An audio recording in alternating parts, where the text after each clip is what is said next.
एक दिन पूजा का पति सरोज कंपनी के काम से 3 दिनों के लिए बाहर गया हुआ था। वह कंपनी तो कोई बहुत बड़ी नहीं थी, लेकिन बॉस का भरोसेमंद सरोज ही था। किसी भी काम के लिए वो सरोज को ही भेजते थे।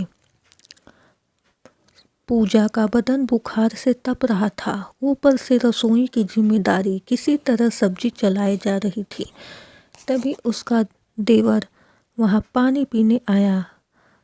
उसने पूजा के हाव भाव देखे तो उसके माथे पर हाथ रखा और बोला, भाभी आप तो तेज बुखार है।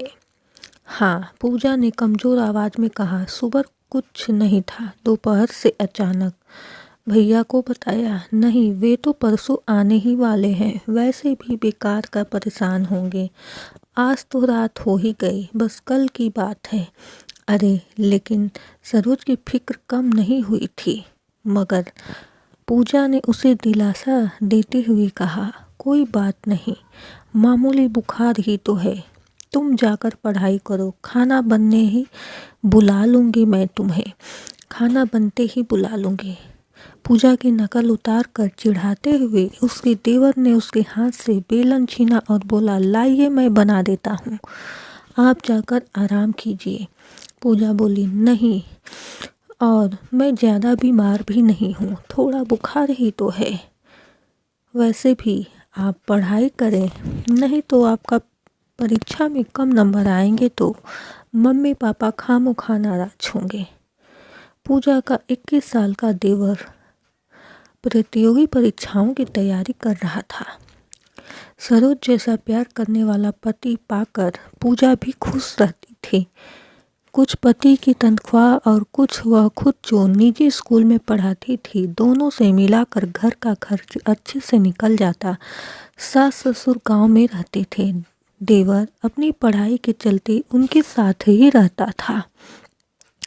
जिंदगी में कमी थी तो बस यही कि खुशहाल शादीशुदा जिंदगी के 10 सालों के बाद भी उनकी कोई औलाद नहीं थी। अब पूजा 35 साल की हो चुकी थी। अपनी हम उम्र बाकी टीचरों को उनके बच्चों के साथ देखती तो न चाहते हुए भी उसे रोना आ ही जाता था। वह अपनी डायरी के पन्ने इसी पीड़ा से रंगती जाती। रोटियां बन चुकी थी और उसका देवर उसे कुर्सी पर बैठने को बोला और सामान समेटने लगा। पूजा ने सिर पीछे की ओर टिकाया और आंखें बंद कर ली। वातावरण एकदम शांत था। तभी वहाँ वही तूफान फिर से गरजने लगा, जिसका शोर पूजा आज तक नहीं भांप पाई थी। पूजा की गर्दन धीरे से दूसरी ओर घूम चुकी थी। वह कनखियों से पूजा की फिटिंग वाली समीज में कैद उसके बदन को निहार रहा था। सांसों के साथ जैसे जैसे वे ऊपर नीचे होते, वैसे वैसे उसके देवर की नज़रें और भी शैतान जैसे देखता जाता था। हो गया सब काम। बर्तनों की आवाज़ बंद जानकर पूजा ने अचानक पूछती हुई अपनी आंखें खोल दी। उसका देवर हकबका गया और बोला, हाँ भाभी, बस हो ही गया, कहकर उसके देवर ने जल्दी जल्दी काम बाकी निपटाया और खाने की चीज़ों को उठाकर मेज पर ले गया।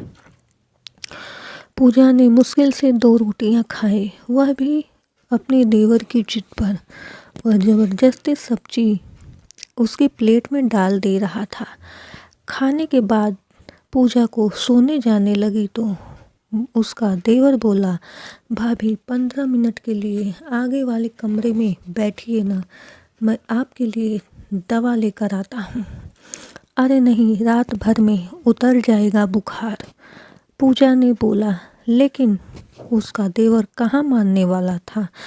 मैं पास वाले केमिस्ट से ही दवा लेकर आता हूँ।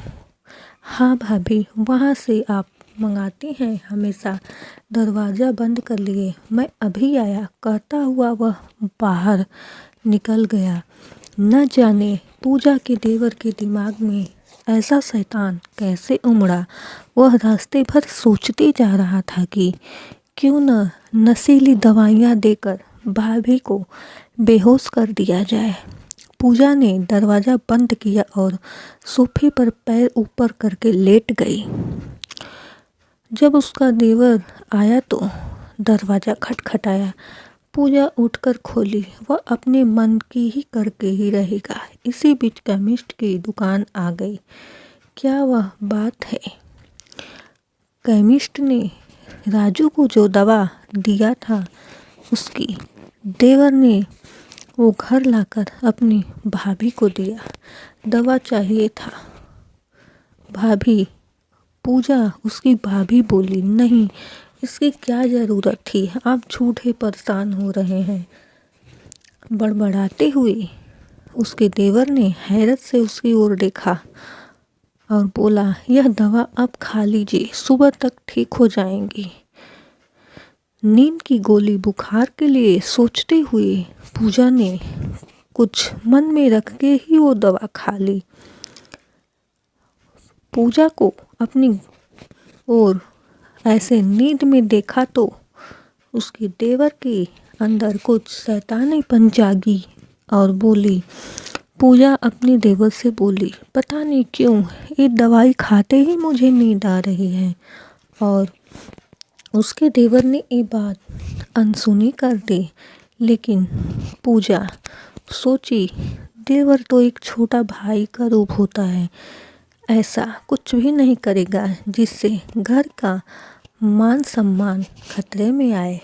लेकिन उसके देवर के दिमाग में जो शैतान चल रहा था वो तो सिर्फ वही जानता था। खैर, रात के 11 बज चुके थे। पूजा दवाई खा ली। आगे की स्टोरी देखने के लिए चैनल को सब्सक्राइब जरूर कर लें। भाग 2।